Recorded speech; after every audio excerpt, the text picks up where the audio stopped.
Hello, hello mga mare. So ayan, umagang umaga nakita ko yung ano, yung pahinante at saka yung bantay dito sa ano, sa bodega. Yung isa ata wala sigurong cellphone. So ayan, nagbi-video-video siya. So andyan nakita ko nga yung kasama niya, yung driver niya. So yung driver nandoon, ang sipag talaga ng driver. Pero yung pahinante, ando lang nakaupo talaga sa ano, sa ano, yung sa babaliktad na yung driver na talaga yung nagkakalikot doon sa may ano, paglinis-linis doon sa ano, sa truck. So sabi ko nga sa asawa ko, dapat naman sabihin niya na tulungan yung driver doon sa ano. So mahirap naman kasi ako na mag-ano kasi hindi talaga ako nakikialam sa mga party ng mga ganyan. Kaya ayaw ko lang talaga medyo makapanakit ng damdamin ng mga ano namin, mga tao namin. So ayan, nag-ikot-ikot lang muna ako dito sa ano habang wala pang tao kasi medyo na ano nga ako mamaya pa kasi mga tao diyan, mga 9 ganon. Punta muna ako sa dagat.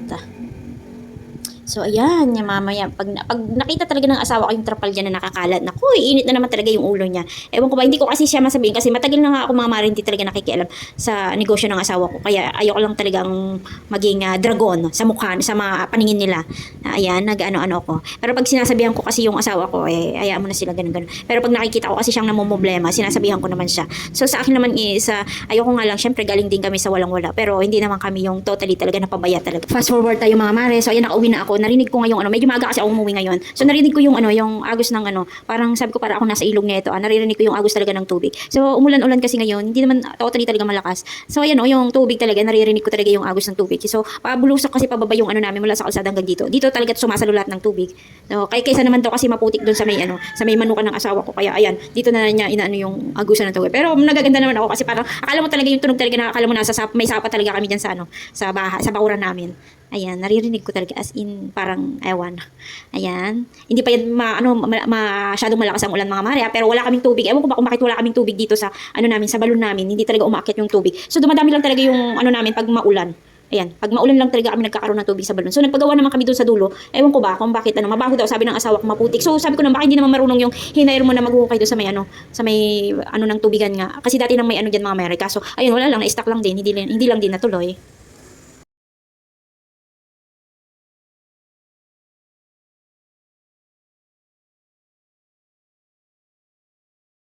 Habang maulan nagluto lang ako ng ano ng noodles at saka ano yung may natira kasi gulay diyan na repolyo. So niluto ko na yan. Ayan, so yummy yummy naman.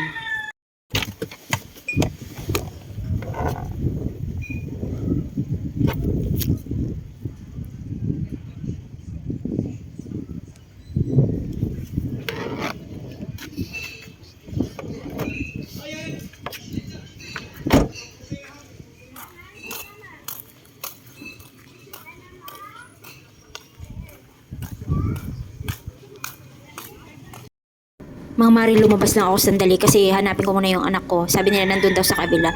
Kanina ko pa kasi inutusan, anong oras na, hindi pa ano. So, ako na lang pupunta ko. Kasi pupunta kasi kami ng ano mga Mari. Kaya sabi ko, bumalik kagad siya. So, ilang oras na hindi pa siya bumabalik. Kaya daan muna tayo sa kabilang mga Mari. Ang mga bata talaga ngayon, pag sinabihan mong pupunta ng ganitong oras, yung isang oras nila magiging 2 o 3 oras. Ayun ako naman talaga. So, ayan, andyan nga daw sila nagkakape. Tinanong ko yung nagbabantay dyan. Nagkakape daw sila ng kuya niya na medyo maganda-ganda pala. Ngayon lang ulit ako nakapasok dito, Mama Mare. So, bira lang ako pumasok dito. So, hindi naman totally sa amin talaga yan. Yung kalahati lang sa amin. Pero yung kabila kasi, yan, yung mga Mare nakikita nyo. Hindi talaga sa amin yan. Pinagamit lang sa amin. So, ayan, nandun sila. Ay, nako. Kanina ko pa talaga sila tinawag. So, yung kuya niya, bakasyon kasi sila ngayon, mga Mare. So, next week pa yung pasukan nila. Nag-enjoy naman sila yung nagbakasyon dito sa probinsya habang wala pang pasok.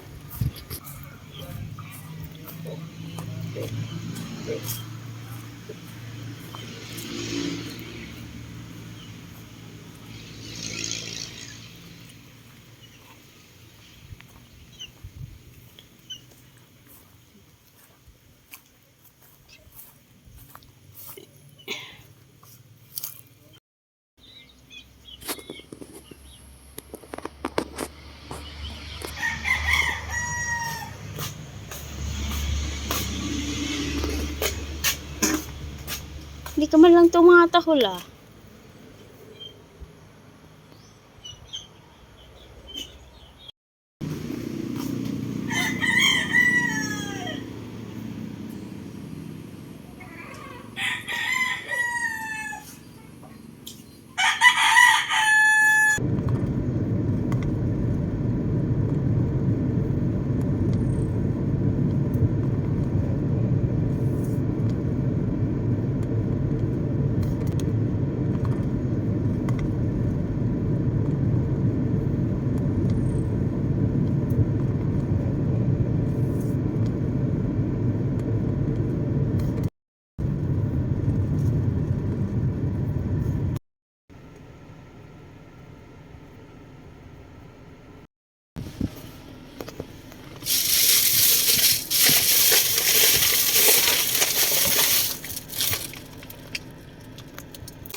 So, ayan, mga mare. Wala akong masyadong ganap ngayon. Kasi hindi na ako masyadong malabas, bahay, tapos sa city, sa negosyo ng asawa ko. So, minsan nagbabantay kasi ako doon. Pag wala siya, o kaya busy siya, doon ako nag-ano. Doon na kasi ako nagtatamay. Kung nakikita nyo sa aking mga vlog, na nasa tabing dagat ako. So, minsan nandun talaga ako. Monday to Friday. Minsan, kahapon lang ako hindi Friday. Kasi nga, naglinis ako ng buong bahay. So, dumating kasi yung dalawang anak. Kaya, kailangan ko maglinis. Sobrang, wala kasi ako Monday to Thursday kasi wala akong ano. So, hindi kasi ako kumukuha ng, namin dito, kasambahay dito sa bahay. Kasi kaya ko naman. Lalo na pag wala naman akong ginagawa. Saka, sabi nga nila, kaya ko naman daw magbayad, kaya naman daw namin magbayad. So, syempre, tumataba na nga tayo. Ang exercise ko na lang isang maglinis sa bahay. Kasi hindi naman ako nakakapag-exercise. Kaya ko naman. Saka yung may tagalaban naman kami. So, yun lang yung inaano ko. Magpapalaban na lang kami. So, dito sa gawaing bahay, kaya ko naman talaga. As in, madali na lang sa akin. Kasi, alam niyo naman, naging ako dati. Syempre, naging ako dati. Kaya, kayang-kaya ko. Kaya kong gawin ng isang oras. So, ito lang ginagawa ko maghapon. Nood dito, kape dito, kain dito, kain doon. Tapos, mamaya, magluluto na naman ako ng aming para sa gabi. Kasi parang ang bilis ng oras, hindi mo na mamalayan. Nakaidlip nga ako kanina, tapos nagising ako. Kasi, konting lang, nagigising na ako. Pumasok kasi yung asawa ko, so nakita ko kasi siya nagbibihis, kaya ayun, nagising nga ako. Kaya sabi ko, anong oras na naman, hapon na naman. So ngayon, sa ganitong oras mamamalengke ako, so parang tinatamad nga ako. Pero although may ulam naman kami kaninang tanghali, so medyo marami pa yun. So sayang naman kasi pag bibili na naman ako. Pero dadagdagan ko na lang kasi nandito ngayon dalawa kong anak. Pag dalawa lang kasi kami ng bunso. So, hindi na ako masyadong bumibili. So, yung pagkain, puro so-so. Yung pagkain sa labas, minsan nahingi na lang ako para, kahit konti lang, kasi hindi naman ako masyadong makain. Ewan ko ba, pero tumataba ako. As in, tumataba talaga ako. Medyo matakaw ako kumain. So, ngayon mga mare, pupunta ako ng palengke siguro. Bibili ng kahit isda, pang prito na lang. Kasi may niluto naman akong sabaw kaninang tanghali. Medyo marami pa yun. Nagluto kasi ako ng ilagang baka. Baka ba yun? Tama. Ilagang baka. Kaya bibili nila ako ng Gusto ko sana mag-steam Steam. Para hindi masyadong prone sa prito yung mga anak ko. Kasi pag sa Manila kasi, lagi nalang prito. Pagkakain sa labas, prito. Ayan, yun. Gusto ko naman medyo makaano sila ng lutong bahay. Mga mare, medyo mahaba-haba yata yung kwentuhan ko. Pag nakaharap na talaga ako sa camera, nakaalam nakikipag-chismisan na ako kasi buong mga gapon nga ako hindi nagsasalita. Kaya ayan, napapahaba na naman yung kwento ko. Bye-bye mga mare, see you in my next vlog. Bye-bye!